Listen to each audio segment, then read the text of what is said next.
नमस्कार दोस्तों, स्वागत है आप सभी का आपके अपने चैनल नॉलेज सागर पर। मैं हूं अरविंद गुप्ता। इस समय हम यूपीपीसीएस से संबंधित पॉलिटी के प्रश्नों को देख रहे हैं। पिछली बार हमने 2015 के प्रश्न को देखा था। एक बार फिर हम 2015 के ही प्रश्न को देखेंगे, क्योंकि जो 2015 में प्रीलिम्स की परीक्षा हुई थी वो कतिपय कारणों से रद्द कर दी गई थी। पहली बार जो परीक्षा हुई थी 29 मार्च को हुई थी और दूसरी परीक्षा 10 मई को हुई थी। तो आइए फ्रेंड्स शुरू करते हैं। शुरू करने से पहले यदि आप मेरे चैनल पर नए हैं तो मेरे चैनल को सब्सक्राइब कीजिए और बेल आइकन को प्रेस कीजिए ताकि आगे आने वाली नोटिफिकेशन आप सभी को मिलती रहे। 2015 री एग्जाम का पहला प्रश्न, निम्नलिखित में से कौन सूचना का अधिकार अधिनियम 2005 से संबंधित है? ए. लिली थॉमस बनाम भारत संघ, बी. नंदिनी सुंदर बनाम छत्तीसगढ़ राज्य, सी. नमित शर्मा बनाम भारत संघ, डी. उपरोक्त में से कोई नहीं। तो RTI 2005 का संबंध नमित शर्मा बनाम भारत संघ से है, जबकि लिली थॉमस बनाम भारत संघ का मामला 2013 में आया था और इसका मामला सांसद या किसी भी सांसद या विधायक का दोषी पाए जाने पर 2 वर्ष की जेल और 6 वर्ष तक चुनाव लड़ने पर रोक से संबंधित था।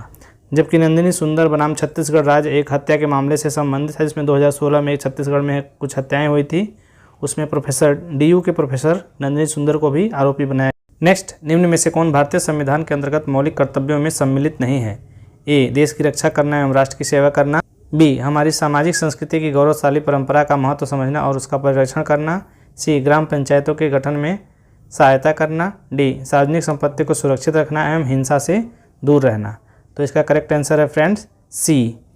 ग्राम पंचायतों का संगठन का संबंध नीति निर्देशक तत्वों से है, DPSP अनुच्छेद 40, जबकि बाकी अन्य तीनों का संबंध मौलिक कर्तव्यों का है। जो मौलिक कर्तव्य किस में दिए गए हैं? भाग 4(1) में। नेक्स्ट, संविधान की विषय सूचियों में दिए गए विषयों के अतिरिक्त विषयों पर कौन कानून बना सकता है? ए. सर्वोच्च न्यायालय, बी. संसद, सी. राज्य विधानमंडल, डी. क्षेत्रीय परिषदें। तो इसका करेक्ट आंसर होगा संसद।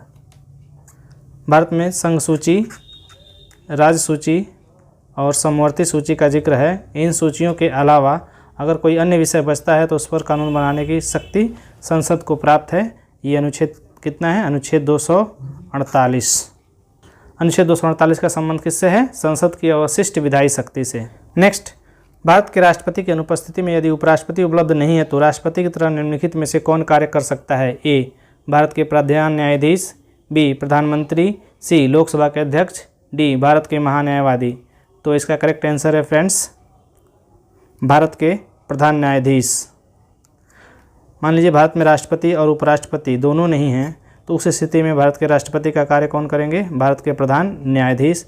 अनुच्छेद 65 में इसका जिक्र है। अभी तक एक बार प्रधान न्यायाधीश ने राष्ट्रपति का पद संभाला है, वो थे मोहम्मद हिदायतुल्लाह ने 20 जुलाई 1969 से लेकर 24 अगस्त 1969 तक कार्यवाहक राष्ट्रपति के रूप में काम किया था। उस समय तत्कालीन राष्ट्रपति डॉक्टर जाकिर हुसैन का निधन हो गया और उस सीट को भरने के लिए VV गिरी ने अपने उपराष्ट्रपति के पद से इस्तीफा दिया था। फलस्वरूप इतने दिनों तक का कार्यकाल राष्ट्रपति के रूप में मोहम्मद हिदायतुल्लाह ने किया था और मोहम्मद हिदायतुल्लाह ने यह कार्य राष्ट्रपति उत्तराधिकार अधिनियम 1969 के अंतर्गत किया था। नेक्स्ट, निम्न पर विचार कीजिए और नीचे दिए गए कूट से सही उत्तर चुनिए। ए. राष्ट्रीय मानवाधिकार आयोग का अध्यक्ष वह व्यक्ति होता है जो भारत का मुख्य न्यायाधीश रह चुका हो। आर. उक्त आयोग का अध्यक्ष का कार्यकाल 5 वर्ष अथवा 70 वर्ष की आयु पर्यंत जो भी पहले हो धारित करता है। तो आइए पहले हम कथन चेक करते हैं सही है या नहीं। तो ये बिल्कुल सही कथन है, जो भारत का चीफ जस्टिस रह चुका हो। और मानवाधिकार संरक्षण अधिनियम 1993 की धारा 3 में राष्ट्रीय मानवाधिकार गठन का प्रावधान है। कारण भी सही है, इनका कार्यकाल 5 साल अथवा 70 वर्ष की आयु जो भी पहले हो वो होता है। तो इस प्रकार कथन और कारण दोनों सही है, लेकिन कथन कारण की व्याख्या नहीं कर रहा है। तो कूट में हमारा आंसर होगा सी। नेक्स्ट, ये भी प्रश्न कथन कारण से जुड़ा हुआ है। निम्नलिखित वक्तव्य पर विचार कीजिए और नीचे दिए गए कूट से सही उत्तर चुनिए। ए. राज्य वित्त आयोग एक संवैधानिक निकाय है। कारण, संघीय वित्त आयोग पंचायतों को वित्तीय सहायता देने के लिए संस्तुति नहीं कर सकता। आइए कथन और कारण दोनों को चेक करते हैं। कथन देखते हैं। राज्य वित्त आयोग एक संवैधानिक निकाय है। ये प्रश्न पहले भी आ चुका है। राज्य वित्त आयोग का गठन का प्रावधान अनुच्छेद 243 झ या इंग्लिश में आई से है। कारण बिल्कुल गलत है, क्योंकि संघीय वित्त आयोग पंचायतों को वित्तीय सहायता देने की संस्तुति करता है, जिसका जिक्र अनुच्छेद 280 3BB में है। अर्थात ए सही है और आर गलत है। आइए देखते हैं कूट में। कौन सा सही होगा? इस प्रकार हमारा उत्तर होगा सी, ए सही है किंतु आर गलत है। नेक्स्ट, संविधान का निम्न अनुच्छेदों में से कौन एक उपबंधित करता है कि मत बराबर होने की दशा में लोकसभा के अध्यक्ष का मत निर्णायक होगा और वह उसका प्रयोग करेगा? ए अनुच्छेद 99, बी अनुच्छेद 103, सी अनुच्छेद 100, डी अनुच्छेद 102। तो फ्रेंड्स इसका करेक्ट आंसर है सी, अनुच्छेद 100। भारतीय संविधान के अनुच्छेद 101 में अब बताया गया है कि उस समय जो लोकसभा के अध्यक्ष या जो भी लोकसभा अध्यक्ष का पद देख रहा होगा वो उसमें अपना मत पहले नहीं, लेकिन अगर किसी बात पे मत डाला जाएगा और दोनों पक्ष और विपक्ष दोनों का मत बराबर हो जाएगा, उस समय अपना निर्णायक मत लोकसभा का अध्यक्ष दे सकता है, जिसे इंग्लिश में कास्टिंग वोट कहते हैं। तो ध्यान रखिएगा, कास्टिंग वोट किस अनुच्छेद में है? अनुच्छेद 100। व्यक्तिगत स्वतंत्रता के लिए उच्च न्यायालय निम्नलिखित में से किस रीट को जारी कर सकता है? ए परमादेश, बी अधिकार परीक्षा, सी बंदी प्रत्यक्षीकरण, डी प्रतिषेध। इसका करेक्ट आंसर है सी, बंदी प्रत्यक्षीकरण। फ्रेंड्स, उच्च न्यायालय और सर्वोच्च न्यायालय को कुछ मामलों में रिट जारी करने की शक्ति है। अनुच्छेद 226 के तहत उच्च न्यायालय और अनुच्छेद 32 के तहत सुप्रीम कोर्ट को रिट जारी करने की शक्ति प्राप्त है। 226 के अंतर्गत यह कहा गया है कि उच्च न्यायालय व्यक्तिगत स्वतंत्रता के लिए बंदी प्रत्यक्षीकरण रिट को जारी कर सकता है। बंदी प्रत्यक्षीकरण का मतलब होता है कि किसी व्यक्ति को सशरीर उपस्थित करने की मांग। यह उस मामलों में लागू होती है जहां किसी व्यक्ति के बारे में कहा जाता है कि उसे अवैध रूप से गिरफ्तार किया गया है और यदि गिरफ्तारी को अवैध पाया जाता है तो उसे तुरंत रिहा कर दिया जाता है। चूँकि आपको ज्ञात होगा कि भारतीय संविधान के अनुच्छेद 21 में प्राण और दैहिक स्वतंत्रता है, तो ये जो अनुच्छेद है ये आपातकाल में भी निरस्त नहीं होता।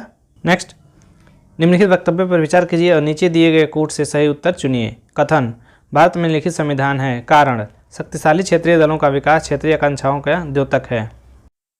आइए देखते हैं कथन, भारत में लिखित संविधान है, यह बात तो बिल्कुल सही है। और दूसरा, शक्तिशाली क्षेत्रीय दलों का विकास क्षेत्रीय आकांक्षाओं के संकेतक हैं, ये भी बात सही। लेकिन ये बात नहीं जाहिर होती है कि शक्तिशाली क्षेत्रीय दलों के विकास के कारण भारत में लिखित संविधान है, अर्थात दोनों कथन अलग अलग स्वतंत्र हैं। तो इसका आंसर होगा बी, ए और आर दोनों सही है, लेकिन आर ए का सही स्पष्टीकरण नहीं है। इस प्रकार हमारा उत्तर हो जाएगा बी।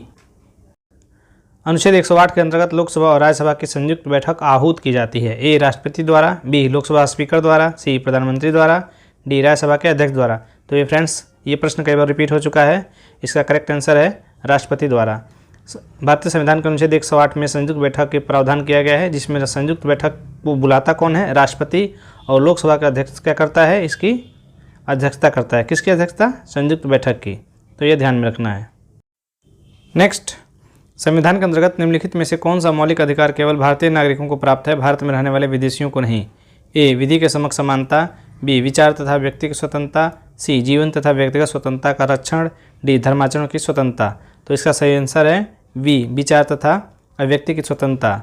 भारतीय संविधान के अंतर्गत जो मूल अधिकार दिए गए हैं वो भारतीय नागरिकों और विदेशियों को दोनों को दिए गए हैं, लेकिन कुछ ऐसे अधिकार हैं जो सिर्फ और सिर्फ भारतीय नागरिकों को प्राप्त है, भारत में रहने वाले विदेशियों को नहीं। उसमें एक प्रमुख ये भी है, विचार तथा व्यक्ति की स्वतंत्रता। जबकि विधि के समक्ष समानता का उल्लेख भारतीय संविधान, जीवन तथा व्यक्तिगत स्वतंत्रता का उल्लेख अनुच्छेद 21 और धर्माचरण की स्वतंत्रता का उल्लेख अनुच्छेद 25 में किया गया है। नेक्स्ट, निम्नलिखित वक्तव्य पर विचार कीजिए और नीचे दिए कोट से सही उत्तर चुनिए। कथन, राज्य निर्वाचन आयोग एक संवैधानिक प्राधिकरण है। कारण, ग्रामीण और स्थानीय निकायों के निर्वाचन पर भारत के निर्वाचन आयोग का निरीक्षण रहता है। तो फ्रेंड, आइए पहले एक एक करके दोनों स्टेटमेंट देखते हैं कि सही है कि नहीं है। तो पहला स्टेटमेंट बिल्कुल सही है कि राज्य निर्वाचन आयोग एक वैधानिक संस्था है जिसका जिक्र 1992 के संविधान संशोधन में 73वां एवं 74वां संविधान संशोधन के अंतर्गत किया गया था। जबकि दूसरा गलत है, भारत में स्थानीय निकायों के निर्वाचन पर भारत निर्वाचन आयोग का निरीक्षण नहीं रहता। कथन सही है और कारण गलत है। इस प्रकार हमारा उत्तर होगा डी, ए सही है किंतु आर गलत है। नेक्स्ट, भारत में राष्ट्रपति को महाभियोग द्वारा हटाने की प्रक्रिया निम्नलिखित में से किस अनुच्छेद में वर्णित है? ए अनुच्छेद 53, बी अनुच्छेद 61, सी अनुच्छेद 74, डी अनुच्छेद 13। इसका करेक्ट आंसर है बी अनुच्छेद 61। 61 में राष्ट्रपति को महाभियोग द्वारा हटाने की प्रक्रिया का जिक्र है, जिसमें 14 दिन की पूर्व सूचना पर 25% लोगों की पूर्व सहमति के बाद यह महाभियोग की प्रक्रिया लाई जा सकती है। और उसके बाद लोकसभा और राज्यसभा दोनों सदनों में विशेष बहुमत से अर्थात 2/3 से पास होने के बाद राष्ट्रपति पर महाभियोग की प्रक्रिया पूरी होगी। जबकि अनुच्छेद 53 का संबंध संघ की कार्यपालक शक्ति से है और 74 का संबंध राष्ट्रपति को सलाह और सहायता देने के लिए मंत्रिपरिषद का होना, जबकि अनुच्छेद 13 का संबंध राज्य के नागरिकों के विरुद्ध मूल अधिकार से संबंधित है। नेक्स्ट, निम्न में से कौन एक भारत के संविधान का संघीय लक्षण नहीं है? ए, केंद्र तथा राज्यों के बीच शक्ति का बंटवारा, बी, पूर्ण रूप से लिखित संविधान, सी, एकहरी नागरिकता, डी, स्वतंत्र न्यायपालिका। इसका करेक्ट आंसर है सी, एकहरी नागरिकता। भारतीय संविधान में संघात्मक और एकात्मक दोनों ही लक्षण विद्यमान हैं। आइए हम एक एक करके देखते हैं। भारतीय संविधान में संघीय लक्षणों के अंतर्गत केंद्र तथा राज्यों के बीच शक्ति का बंटवारा, लिखित संविधान, कठोर संविधान, स्वतंत्र न्यायपालिका, केंद्र और राज्य में शक्ति का वितरण, न्यायपालिका की स्वतंत्रता और द्विसदनीय विधानमंडल आदि आते हैं। जबकि एकात्मक लक्षणों के अंतर्गत एकहरी नागरिकता, आपातकाल की घोषणा, राज्यपालों की नियुक्ति और समझौतों को लागू करने में संसद की नेक्स्ट, निम्न में से किस राज्य में सर्वप्रथम लोकायुक्त कार्यालय की स्थापना हुई थी? ए, महाराष्ट्र, बी, उत्तर प्रदेश, सी, बिहार, डी, उड़ीसा। इसका करेक्ट आंसर है ए, महाराष्ट्र। महाराष्ट्र में लोकायुक्त कार्यालय की स्थापना 1971 में हुई थी, जबकि उत्तर प्रदेश में यह 1975 में हुई थी और बिहार में 1973 में हुई थी। नेक्स्ट, संविधान के किस संशोधन द्वारा केंद्रीय मंत्रियों की संख्या लोकसभा के कुल सदस्यों के 15% तक सीमित कर दी गई है? ए, 91वां संशोधन, बी, 92वां संशोधन, सी, 90वां संशोधन, डी, उपरोक्त में से कोई नहीं। तो इसका करेक्ट आंसर है फ्रेंड्स ए, 91वां संविधान संशोधन। 91वां संविधान संशोधन 2003 के अंतर्गत अनुच्छेद 75 में और 164 में, 175 केंद्र में और 164 राज्य में, इसके अंतर्गत कहा गया कि केंद्रीय मंत्रियों की संख्या कुल सदस्य संख्या के 15% से अधिक नहीं होगी। जबकि 92वें संविधान संशोधन का अभिप्राय 2003 में 8वीं अनुसूची में 4 भाषाओं को शामिल करने से है। ये भाषाएं थी बोडो, डोगरी, मैथिली और संथाली। ये प्रश्न पूछता है कि भारतीय संविधान की 8वीं अनुसूची में 4 भाषाएं कब शामिल की गई? तो 2003 में 92वां संविधान संशोधन। या इस प्रकार भी पूछ सकता है कि 92वां संविधान संशोधन का संबंध किससे है? तो संविधान की 8वीं अनुसूची में 4 भाषाओं को शामिल करने के संबंध में। जबकि 90वां संविधान संशोधन का संबंध असम विधानसभा में एसटी और गैर एसटी के प्रति प्रतिनिधित्व से है। नेक्स्ट, भारत में मत देने का अधिकार निम्नलिखित अधिकारों में से कौन सा है? ए, मौलिक अधिकार, बी, संवैधानिक अधिकार, सी, प्राकृतिक अधिकार, डी, वैधानिक अधिकार। तो फ्रेंड्स, सर्वप्रथम यूपी लोकसेवा आयोग ने इसे संवैधानिक अधिकार माना था, बाद में इसको चेंज करके वैधानिक अधिकार माना।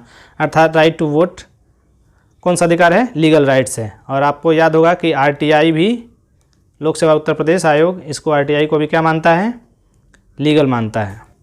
नेक्स्ट, लोकसभा में एंग्लो इंडियन समुदाय के लिए आरक्षण का प्रावधान संविधान में किया गया है। ए, अनुच्छेद 331 द्वारा, बी, अनुच्छेद 221 द्वारा, सी, अनुच्छेद 121 द्वारा, डी, अनुच्छेद 139 द्वारा। तो ये कई बार रिपीट प्रश्न है, आप पिछले वीडियो में आप देख सकते हैं। इसका करेक्ट आंसर है कि लोकसभा में एंग्लो इंडियन समुदाय का प्रतिनिधित्व कम है, तो राष्ट्रपति 2 लोगों को मनोनीत कर सकता है। नेक्स्ट, निम्नलिखित में से किस वाद ने भारतीय संविधान के मूल संरचना के सिद्धांत की रूपरेखा प्रतिपादित की थी? ए, गोपालन बनाम मद्रास राज, जगन्नाथ बनाम पंजाब राज, सी, केशवानंद भारती बनाम केरल राज, डी, उपयुक्त में से कोई नहीं।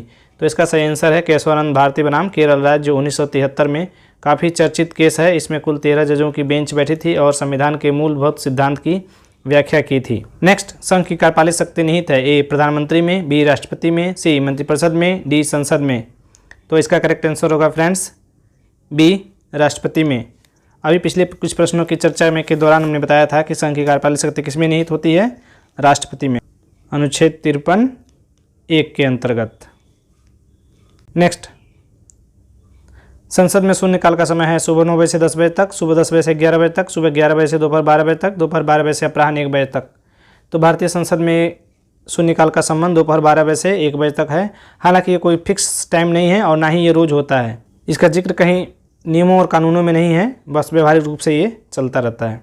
नेक्स्ट, निम्नलिखित में से कौन भारत के राष्ट्रपति के निर्वाचन हेतु निर्वाचक गण में सम्मिलित नहीं है? ए, लोकसभा के निर्वाचित सदस्य, बी, राज्यसभा के निर्वाचित सदस्य, सी, राज्यों की विधानसभाओं के निर्वाचित सदस्य, डी, राज्यों की विधान परिषदों के निर्वाचित सदस्य।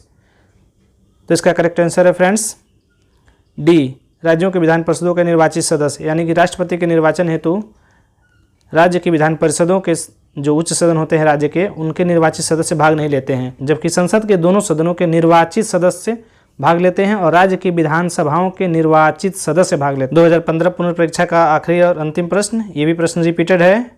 भारतीय संसद में शामिल है केवल लोकसभा, केवल राज्यसभा, सी, केवल लोकसभा और राज्यसभा, डी, लोकसभा, राज्यसभा एवं राष्ट्रपति। तो इसका करेक्ट आंसर है डी, लोकसभा, राज्यसभा एवं राष्ट्रपति। Thanks for watching friends. और फ्रेंड्स आप ध्यान रखिएगा कि सरल प्रश्न गलत नहीं होने चाहिए, क्योंकि सरल प्रश्न अगर गलत हो गए तो आप रेस से बाहर हो जाएंगे। प्रश्नों को बहुत ही ध्यान से पढ़ना है। Thank you for watching. Please